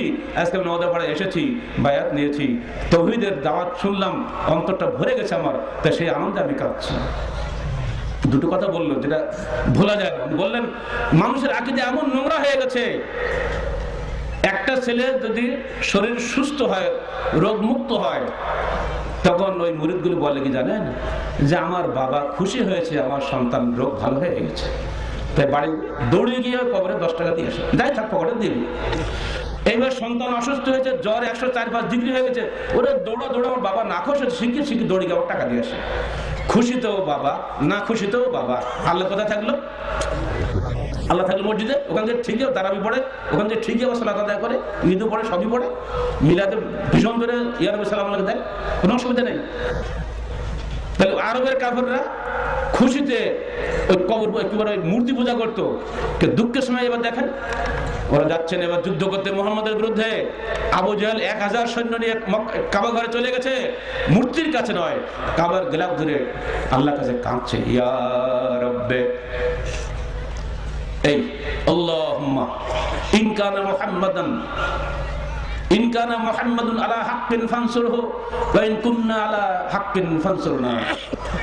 হে আল্লাহ, যদি মুহাম্মদ হকের উপরে থাকে তুমি তাকে সাহায্য করো, আর আমি আবু জাহেল আমরা যদি হকের উপরে থাকি আল্লাহ তুমি আমাদেরকে সাহায্য করো। কাকে ডাকলে বলেন? আল্লাহকে। লাত, মানাত, উজ্জা বলকে ডাকে নাই, 360টি দেবতাকে সে ডাকে নাই। সে জানে যে মুহাম্মদের মধ্যে লড়াই করতে আল্লাহ ছাড়া কারো ক্ষমতা নেই জিতাই দেওয়ার। তাহলে কি হলো? দুঃখের সময় আল্লাহর কাছে গেল না? আরেকটা প্রমাণ নেন, আপনারা আবরাহার কাহিনী শুনছেন না, কাবা ধ্বংসের ঘটনা। আবরাহা 60,000 বাহিনী নিয়ে চলে গেছে, হাতি ছিল তার সাথে, আসহাবুল ফিল, সূরা ফিল আপনারা জানেন। উনি গিয়ে মক্কার নেতাকে ডাকলেন। মক্কার নেতা তখন ছিল আল্লাহ রাসূলের দাদা আব্দুল মুত্তালিব। এটা আল্লাহ রাসূলের জন্মের 55 দিন আগের ঘটনা। তিনি আসলেন, এসে বলছেন, আপনি তো মক্কার নেতা, আমি এসেছি আবরাহা, ইয়ামানের বাদশা, আমি আপনাদের এটা ধ্বংস করবো, আপনার কিছু বলার আছে? উনি বলছেন আমার কিছু বলার নেই, তো আমার 200 উট আপনার সেনাবাহিনী লুট করে নিয়ে আসছে, আপনি উটগুলো ফেরত দেন। তাকে অত্যন্ত সম্মানের সঙ্গে তিনি তার আসনে বসিয়েছিলেন। আল্লাহ নবীর দাদার চেহারা তো একটা দারুণ সুন্দর চেহারা, মানে বংশ ভালো না লিখে মানুষ ভালো হয় নাকি? তার চেহারা দেখলে আমরা এমনিতে অবস্থা খারাপ হয়ে গেল, বাপরে বাপ কি সুন্দর চেহারা মানুষটা। এই জন্য সসম্মান উনি বসিয়েছেন, কিন্তু ওনার কথা শোনার পরে এমন খেপে গেছে, আপনার দেখে যে সম্মান বোধ আমার মধ্যে জাগ্রত হয়েছিল, আপনার কথা শোনার পরে আপনার প্রতি আমার ঘৃণা জন্মে গেল। কেন? আপনি কওমের নেতা, আপনি এই কাবা ঘরের তত্ত্বাবধায়ক মোতাওয়াল্লি, আপনি কাবা ঘর রক্ষা সম্পর্কে আমার কাছে কিছুই দাবি করলেন না, অথচ আপনার নিজের হীন স্বার্থ উটের জন্য আমার কাছে আবদার করছেন। আপনি এত সংকীর্ণ চেতা কেন হবেন? এবার আব্দুল মুত্তালিব জবাবটা শোনেন। শোনো আবরাহা, আমি উটের মালিক, তাই তোমার কাছে আমার লুট করা উটগুলো চেয়েছি। কাবার মালিক আমি নই, ওর মালিক আল্লাহ। কাবার দায়িত্ব মালিকের হাতে দিয়ে দিয়েছি, তোমার ক্ষমতা থাকলে তুমি উদ্ধার করো বা ধ্বংস করো, যা খুশি করো, কাবার মালিকই তার জন্য দায়িত্বশীল। বলে চলে গেলেন। সবাইকে বলে দিলেন আবরাহার বিরুদ্ধে লড়াই করো না, সবাই আল্লাহর কাছে প্রার্থনা করো, ছাড়ো তোমার মূর্তি, আল্লাহ, সবাই আল্লাহর কাছে ফরিয়াদ করো। সবাইকে নির্দেশ দিয়ে উনি এক গুহার মধ্যে বসে গেলেন, আর চোখের পানি ফেলতে কাঁদতে লাগলেন। তার সেই প্রার্থনার কিছু অংশ আমার এখনো মনে পড়ে। ইয়া রব্বে লা আরজু লাহুম সাওয়াকা, ইয়া রব্বে ফামনা মিনহুম হিমাকা, ইন আদুবাল বাইতি মান আদাকা, ইমনাহুম আন ইউখাররিবু কিরাকা। ইয়া রব্বে, হে আমার পালনকর্তা আল্লাহ, তুমি তোমার এই চারাগাহকে রক্ষা করো, তুমি তোমার এই কাবা ঘরকে রক্ষা করো। নিশ্চয়ই এই কাবা ঘরের যে শত্রু, সে তোমারও শত্রু, সে সবারই শত্রু। ফামনা মিনহুম আন ইউখাররিবু কিরাকা, এই উম্মুল কুরা অর্থাৎ মক্কা শরীফকে যেন ধ্বংস করতে না পারে আল্লাহ তুমি প্রতিরোধ করো। আব্দুল মুত্তালিবের প্রাণ খোলা দোয়া আল্লাহ পাকের কাছে কবুল হয়ে গেল, মুশরিকের দোয়া কবুল হয়ে গেল, আসমান থেকে হাজার হাজার পাখি নাজিল হয়ে গেল, প্রত্যেকের ঠোঁটে একটা করে ছোট্ট ছোট্ট পাথর, ওই পাথর যে হাতির মাথায় পড়লো সেখানেই মরে সাপ, অ্যাটম বোমার কাজ করলো, সব মরে সাপ হয়ে গেল সেখানে। আলাম তারা কাইফা ফাআলা রাব্বুকা বিআসহাবিল ফিল আলাম ইয়াজআল কাইদাহুম ফি তাদলিল ওয়া আরসালা আলাইহিম তায়রান আবাবিল। আবাবিল মানে দলে দলে, আবাবিল কোনো পাখির নাম নয়। কি যে বিপদ ভাই বগুড়া জেলখানায়, পাখি মারতে দেবে না, সারা সব আবাবিল পাখি, এ মারলে আমাদের গজব হবে। একদিন বললাম বেটা এই পাখির পায়খানার চোখে আমি ঘরে ঢুকতে পারি না, মেরে দেগুলা বা বাসা ভেঙে দে, 7টা খুন করতে রাজি, কিন্তু এই পাখির হাত দিতে রাজি নই। মানে কেন স্যার এগুলো আবাবিল পাখি? আমরা চিন্তা করলাম আগে আকিদা ভাঙা দরকার বাসা ভাঙার চাইতে। কি করলাম, আমি আমার এক ভক্ত কয়েদিকে নিয়ে ডেকে আর এক কারোর কি পুলিশ কেসে ভক্ত হয়ে গেলাম, দেখো ভাই এগুলো ঠিক না, বাজে চিন্তাধারা। সেই পাখির বাসা ভেঙেতে ছেড়ে দিয়েছে, বাসা আর বাঁধতে দেয়নি। আবাবিল পাখি কোথায় হারিয়ে গেল খবর নেই। সারা জেলখান ধরে গেল, উনি এই পাখি ভেঙে দিয়েছে, ওনার এবার ফাঁসি হয়ে যাবে, কিছুই তো হয়নি। তো মানুষকে আকীদা নষ্ট করা কত কঠিন খবর আমি দেখেছি জেলখানে গিয়ে। অবশ্য পরে সব ঠিক হয়ে গেছে। অনেক মুফাসসিরে কোরআন বড় বড় মানে কি বলতো খারাপ লাগে লিখছে আবাবিল পাখি আল্লাহ পাঠিয়ে দিলেন, আসলে ঠিক নয়। যাকে দুটা প্রমাণ আপনার সামনে দিলাম, একটা হলো আব্দুল মুত্তালিবের প্রমাণ, একটা হলো আবু জাহলের প্রমাণ। তাদের চেয়ে বড় মুশরিক দুনিয়াতে আছে কিনা সন্দেহ, কিন্তু তাদের দোয়া আল্লাহ কবুল করেছিলেন। বিপদে পড়ে তখন যখন তারা আল্লাহর কাছে কেঁদেছিলেন, ওসিলা তলব করেননি। আপনাদের যদি কোনো সমস্যা হয়, আপনারা কি ওসিলায় আল্লাহর কাছে যাবেন না ডাইরেক্ট আল্লাহর কাছে কাঁদবেন? মনে থাকবে তো, যেন ভুল করবেন না। আল্লাহর ওয়াস্তে আল্লাহকে ডাকার সময় সরাসরি আল্লাহর কাছে কাঁদবেন, কোনো ভায়া মিডিয়া যাবেন না। হয়তো গরুগুলো ওরসের নামে জবে গিয়ে ধ্বংস করেন না, গরু ছাগল শেষ করে দিল এইসব ভায়া মিডিয়াওয়ালারা। কি যে বিপদে পড়ে গেছে ভাই। আমার ইউনিভার্সিটির প্রফেসর বলে কি গেল, সে এই কোরবানি উৎসব হলো গো হত্যার উৎসব, এটা আপনারা কেন করেন? আমি বললাম ভাই, দেশে ওরসগুলো লাখ লাখ গরু যে জবাই হয়, ও তো আমরা দেখতে পান না, খালি কোরবানিটা টের পান। আর কথা বলেন, মানে ওখানে বেতাল করলে ভোট পাবে না, যে ওখানে ভোট ডিস্টার্ব করলে তো ভোট পাবে না। এদিন সব পীরকে খুশি রাখতে হবে। যাবেন কোথায়? আকীদা এমন জিনিস, ওই বদ আকীদা দিয়ে আল্লাহর কাছে কানলে আল্লাহ শুনবে না। আমার রাসূল যখন মক্কা এলেন, তখন তিনি আকীদা সংস্কারে নেমে পড়লেন। আগে ওদেরকে বুঝালেন, তোমরা এই ওসিলা বন্ধ করো। হুয়াল্লাযী আরসালা রাসূলাহু বিল হুদা, তিনি সে মহান সত্তা যিনি রাসূলকে প্রেরণ করলেন হেদায়েত দিয়ে। কি সে হেদায়েত?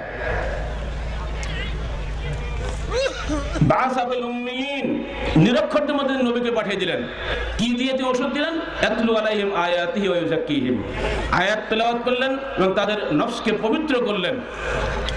বুঝালেন আল্লাহ তোমাদের একমাত্র সৃষ্টিকর্তা, তিনি রুজিদাতা, তিনি পালনকর্তা, তিনি আইনদাতা, তার বিধান মানতে হবে। ভাই আপনি বাংলাদেশকে স্বীকৃতি দিলেন, বাংলাদেশে আইন মানলেন না, আপনি কি বাংলাদেশের সুনাগরিক হতে পারবেন? আইন না মানলে কোথায় থাকতে হবে? জেলখানা থাকতে হবে না? তা আপনি আল্লাহকে স্বীকার করেন, আল্লাহর আইন মানেন না, তো কেমন হবে? জাহান্নামে থাকা লাগবে না? ভাই জাহান্নামে যেতে রাজি নই, জেলখানা থাকবো 10 বছর, জাহান্নামে থাকতে রাজি নেই। পারবেন জাহান্নামে থাকতে? হাদিসে এসেছে সর্বনিম্ন শাস্তি হলো পায়ের গোড়ালি পর্যন্ত জাহান্নামের আগুনে ডুববে, তাতেই মাথার ঘিলুগুলো টকবক করে ফুটবে। এত কষ্ট সহ্য করা যাবে না ভাই জাহান্নামে গিয়ে। জাহান্নামকে ভয় করুন। আল্লাহ রাসূল কি শিক্ষা দিলেন, তার মৌলিক শিক্ষাটা আমি এক কথা বলে দিচ্ছি।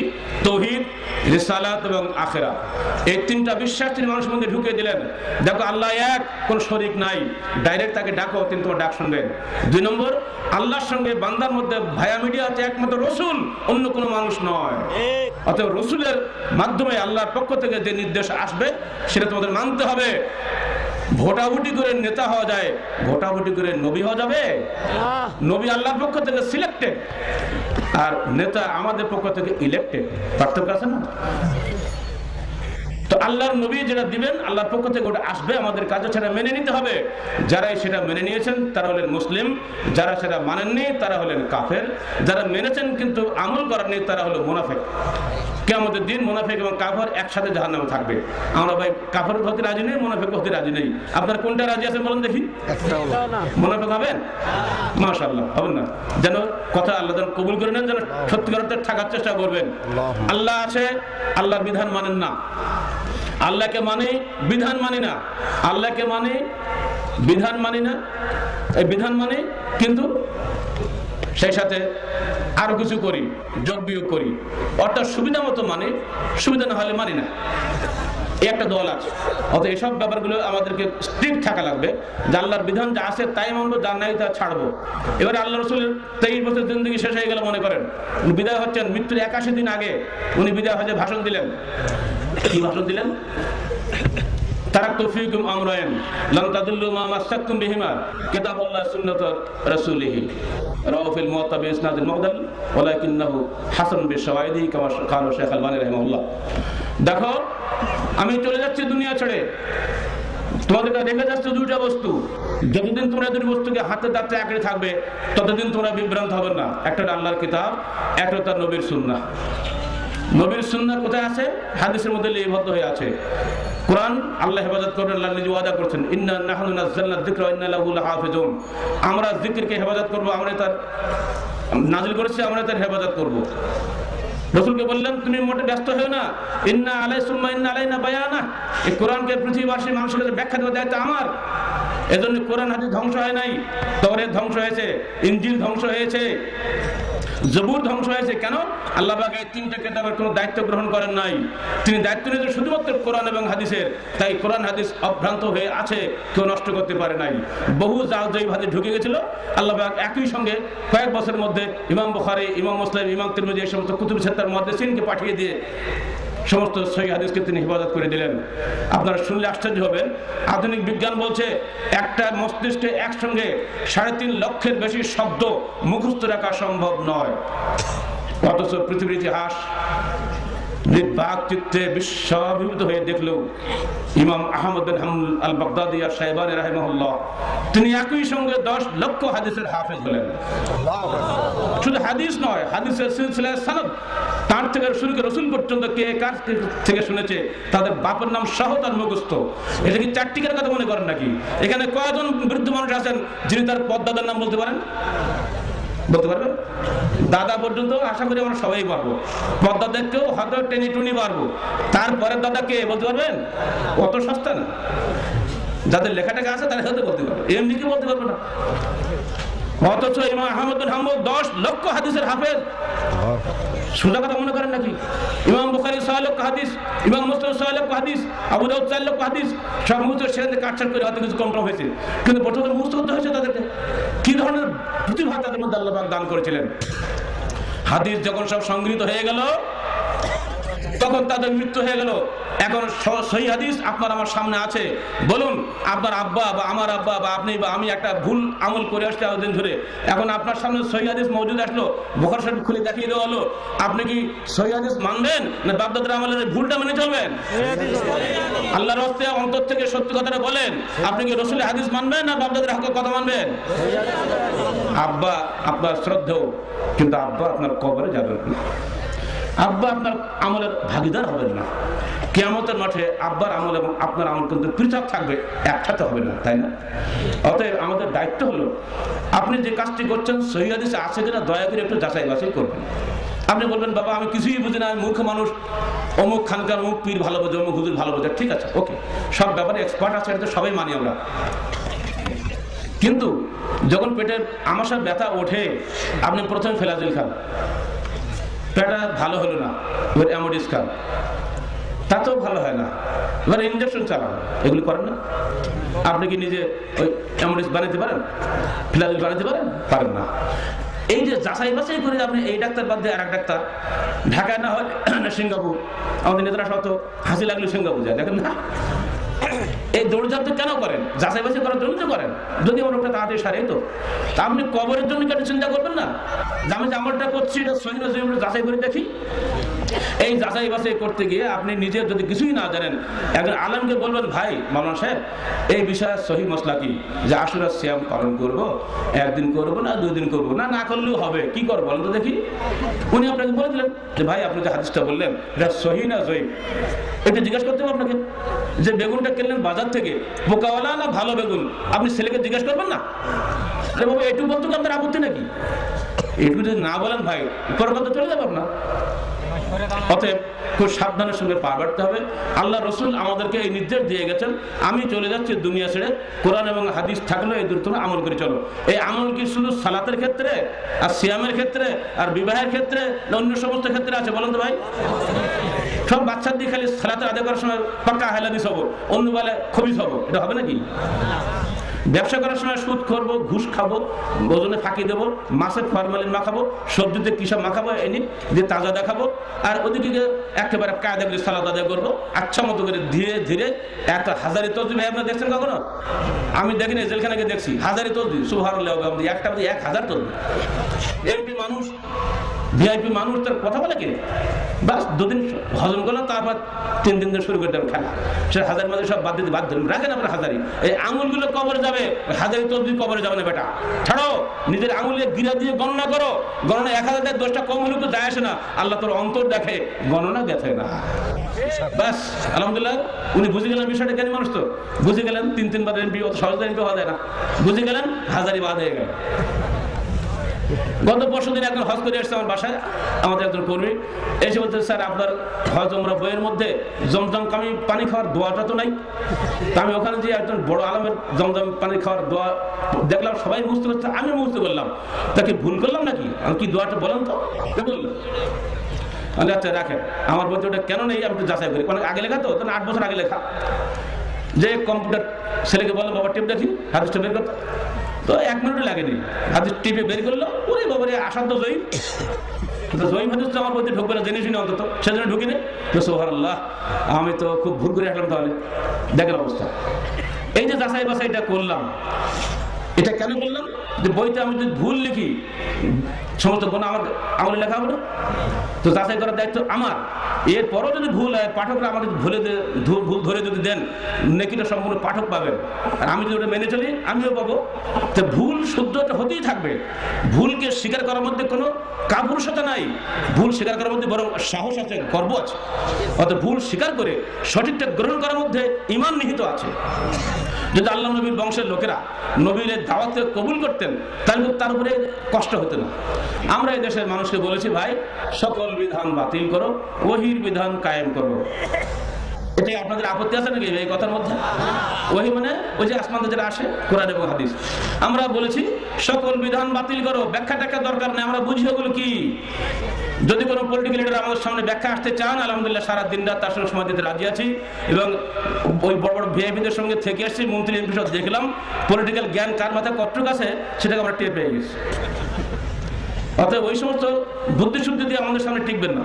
আমরা সরাসরি বলে দিচ্ছি, সব বাতিল করো, যেভাবে দেশ চালাচ্ছ বাতিল করো। যদি দেশের উন্নতি চাও, এখন পর্যন্ত বলে দিচ্ছি সরকারকে, তোমাদের তন্ত্র মন্ত্র বাতিল করে দিতে হবে, পদ্মা ডুবাও সবগুলোকে। কোরআন হাদিস মওজুদ আছে, আল্লাহ প্রেরিত মহাসত্য কোরআন এবং হাদিস, এটা মানুষের তৈরি গ্রন্থ নয়। আমরা মুসলমান, আল্লাহর সামনে মাথা নত করি, কোরআন হাদিস দিয়ে দেশ শাসন করতে হবে। তোমার নিজস্ব মূর্তি দিয়ে, নিজস্ব ব্যাখ্যা দিয়ে, নিজের তন্ত্র মন্ত্র দিয়ে দেশ চালানো চলবে না। তোমাদেরকে ভোট দিয়েছি আমাদের ঈমান ধ্বংস করার জন্য নয়।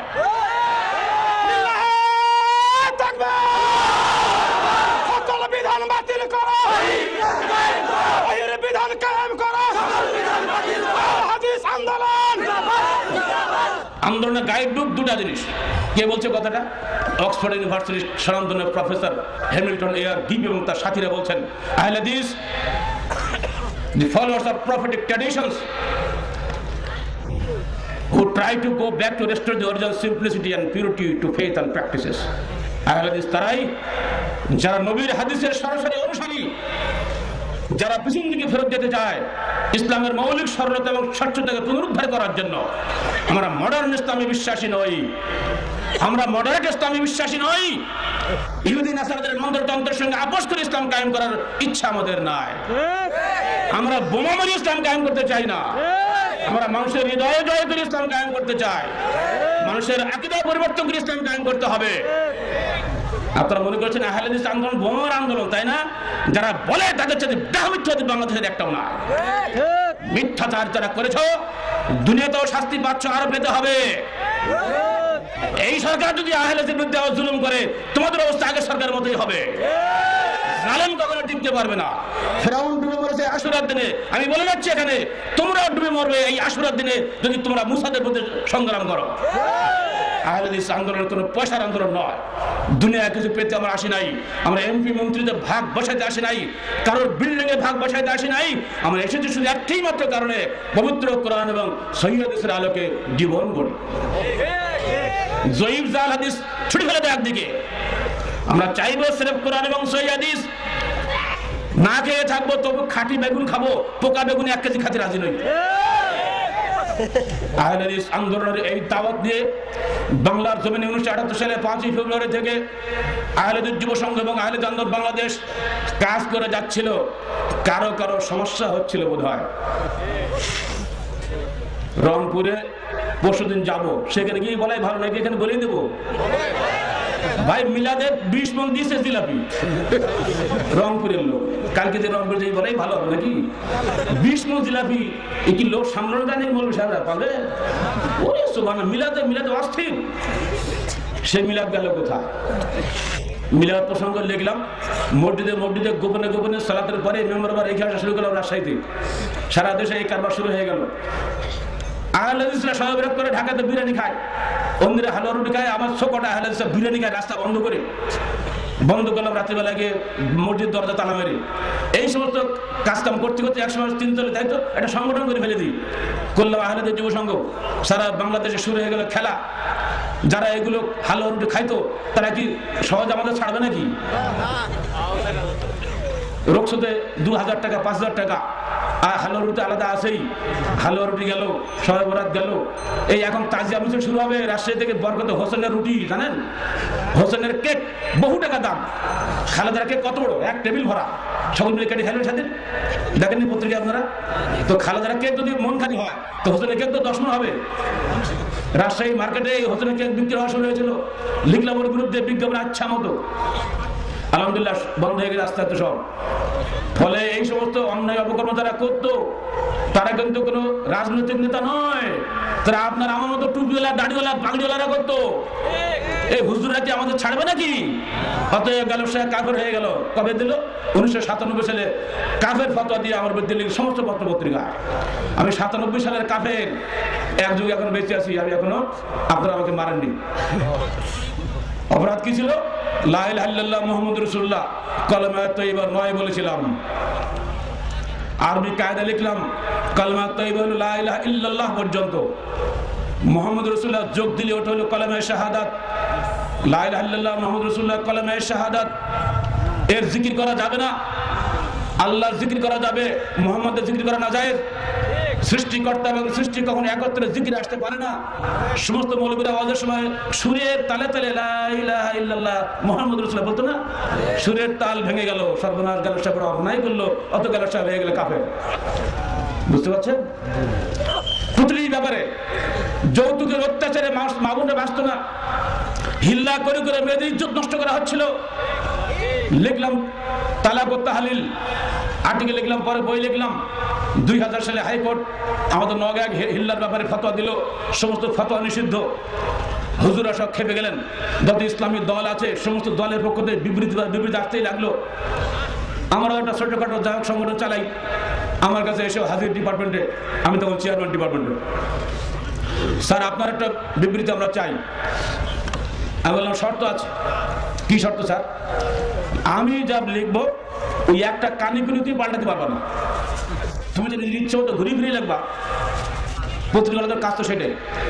আমি বগুড়ায় বক্তব্য করলাম কি আর লিখলো কি পত্রিকা? এত বড় মিথ্যাবাদী এই পত্রিকারা।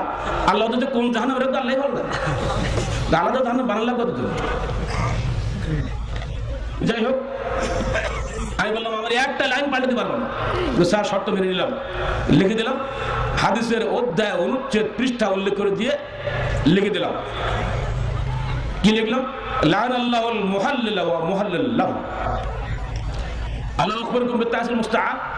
আল্লাহ বলেন আল্লাহ লানত করেছেন হিল্লাকারী পুরুষ আর হিল্লাকারী মহিলা ও দুটার জন্য। আর আল্লাহ রাসূল বলেন এই শোনো, আমি কি তোমাদেরকে ভাড়াটের সার সম্পর্কে খবর দেব না?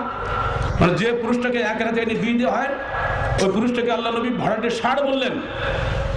তো যাকে তিনি ভাড়াটের সার বললেন, যাকে তিনি লানত করলেন, ওই কাজটাকে হালাল হবে না হারাম হবে? এই ফতোয়া আপনারা দিতে পারেন, কারণ লাগে নাই, হুজুর লাগে নাকি? সহজ কথা। এই বিবৃতি যদি বেরিয়ে গেল পত্রিকায়, ওরে সুবহানাল্লাহ, পরদিন দেখি যে সমস্ত হুজুরের আগে সমানে গভর্নমেন্ট গালা ছিল সুর নরম হয়ে গেছে। আমরা লিখলাম আমাদের মাসিক তাহরিকে হিল্লা বিবাহ নিষিদ্ধ ঘোষণা করুন। হাইকোর্ট যে রায় দিয়েছে আহলে হাদিস আন্দোলন বাংলাদেশ পুরোপুরি তার সঙ্গে একমত। হিল্লা কোনো বিবাহ নয়, হিল্লা হলো জিনা। হিল্লা বাতিল করতে হবে। এই জনসভাকে বলে যাচ্ছি, যিনি যে মাযহাব ফলো করুন না কেন, হিল্লার কোনো ফতোয়া আসলে হিল্লা অবশ্যই অবশ্যই অবশ্যই আপনারা করবেন না।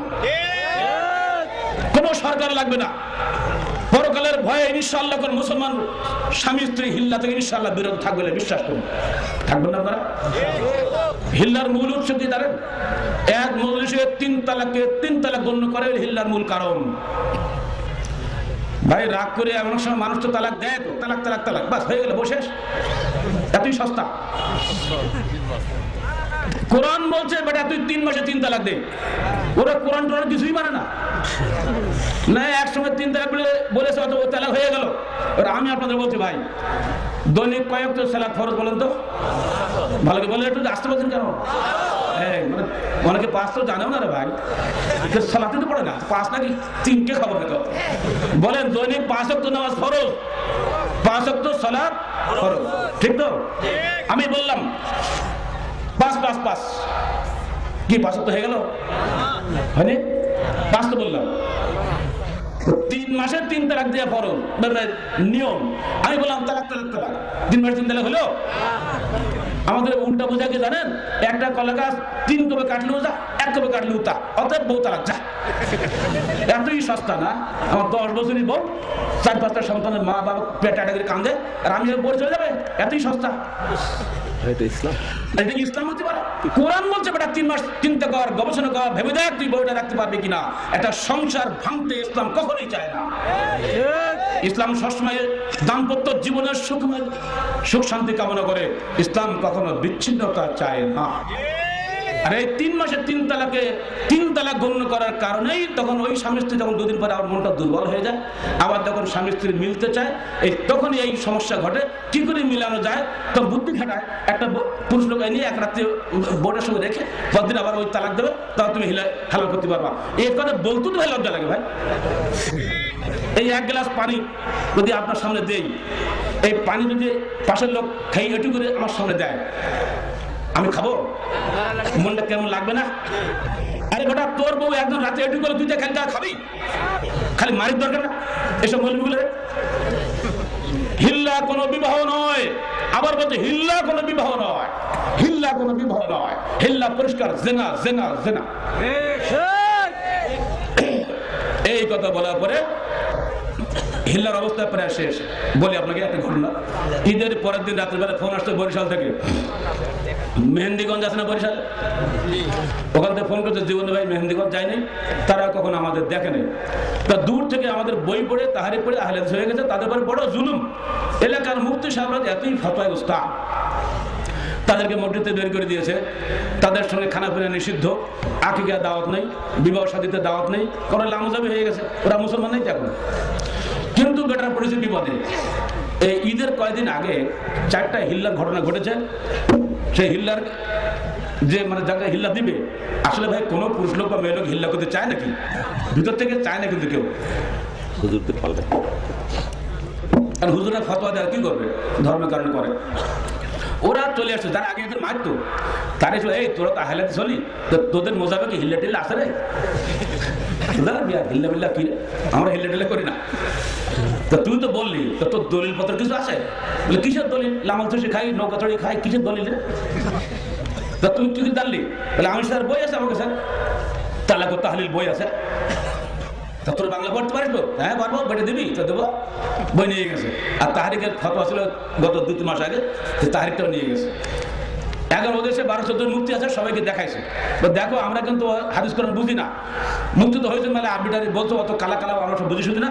এই দেখো থাকলো, এখানে এই বলেছে, এই হাদিস নম্বর এই অধ্যায় এই, কেতাব বের করো, দেখো যদি থাকে তাহলে করবো না। আর যদি তো হিল্লা করতে হবে এমন কোনো হাদিস থাকে, ওটা বের করো। কি বের করবে?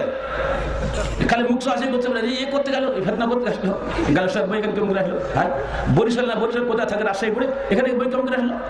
ওরা তার মুখ আসে শুরু করেছে। শেষকালে কিছু বলতে পারছে না, যখন লেখা লোক খেপে শালা বদরা, খালি সহবরাত খাও, আর খালি রোকসত খাও, আর খালি টাকা খাও, ভাগো এখান থেকে। 1 টাকাও গ্রামে রাখেন। 4টে মনে এই হিল্লা থেকে বেঁচে গেল আলহামদুলিল্লাহ বলেন। এই ঈদের মাত্র 2 দিন আগে এগুলো সব টাটকা ঘটনা বলছে। আমরা সরকার পুলিশ দিয়েও হিল্লা বন্ধ করতে পারছে না। আলহামদুলিল্লাহ আমাদের একটা বই কোরআন হাদিসের একটি দাওয়াত হিল্লা বন্ধ হয়ে যাচ্ছে বলে আলহামদুলিল্লাহ। এই দাওয়াত আমরা সমাজে সর্বত্র দেই, সমাজ সংস্কারের জন্য বলি। আপনারা সবাই তো ভাই সুদ খেয়ে সালাত আদায় করেন, তাই না? সুদ না খালি ঢেকুর ওঠে না ভালো, তো সুদ খেলে স্বাস্থ্য ভালো হয়, মুরগি কেনার টাকা পয়সার ব্যবস্থা হয়। সুদ খালি ঢেকুরটা ভালো ওঠে। কি সুদ খাবেন? সবাই জানান যে সুদ হারাম, কিন্তু সরকার সুদটাকে হালাল করে দিয়েছে। সরকার অত্যন্ত নেকির কাজ করেছে। বাংলাদেশে যত সুদ করে যত গুনাহ হবে এই সবই সরকারের ঘাড়ে চাপ, কোনো খাতির নেই। যত বড় মন্ত্রীগিরি করো, আল্লাহর আসমানের বিচারের সামনে তোমার কোন মন্ত্রিত্ব টিকবে না। সেদিন সাবধান হয়ে যাবেন পেশায়রা। রসুলের কথা তোমরা যদি নাও মানো, প্লেটের কথা তো মানবা। প্লেট তো তোমরা দেবতার মতো, গ্রিক দার্শনিক বিখ্যাত নেতা প্লেটো, রসুলের জন্মের বহু আগের মানুষ। সেই যুগে তিনি বলে গেছেন, হে বিশ্বের মানুষ, যদি বিশ্ব থেকে দারিদ্র্য দূর করতে চাও তার সুদকে তোমরা বন্ধ করে দাও। প্লেটের কথা তোমরা মানো না, রসুলের কথা তোমরা মানো না, সুদ তোমরা ছাড়ো না। আর এতই বলার সত্য কোনো কানে তোমার কথা যায় না। আপনাদেরকে বলে যাচ্ছি, অল্প খেয়ে তুষ্ট থাকবেন, বেশি খাবার লোভে সুদ খাবেন না। কারণ হাদিসে এসেছে সুদের যতগুলো গুনাহ রয়েছে তার 70 ভাগ গুনাহ রয়েছে তার নিম্ন স্তরে গুনাহ হচ্ছে নিজের মায়ের সঙ্গে জিনা করার সামিল।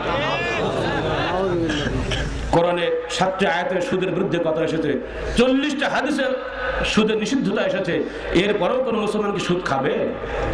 আপনার কাছে করজোড়ে নিবেদন করে যাচ্ছি, আপনি সরকারে থাকলে আপনার দায়িত্ব বেশি যদি আপনি না করেন। আর আমরা ভাই সরকারে নেই, আমরা সাধারণ মানুষ, ভোটার মাত্র। আমাদের প্রাণ খুলে আবেদন সরকারের কাছে, দয়া করে যে কোনো মূল্যে সুদ বন্ধ করার চেষ্টা করুন। জানি আপনারা কত অজুহাত আপনারা জানেন, কোনো অজুহাত নয়, একটু সাহস করুন, ভীত কাপুরুষ হবেন না। আপনি সাহস করে এগিয়ে যান, সারা বিশ্ব আপনার অনুসরণ করবে। সুদবিহীন অর্থনীতি যদি এদেশে আসে, ইনশাআল্লাহ বাংলাদেশের চেহারা পরিবর্তন হয়ে যাবে।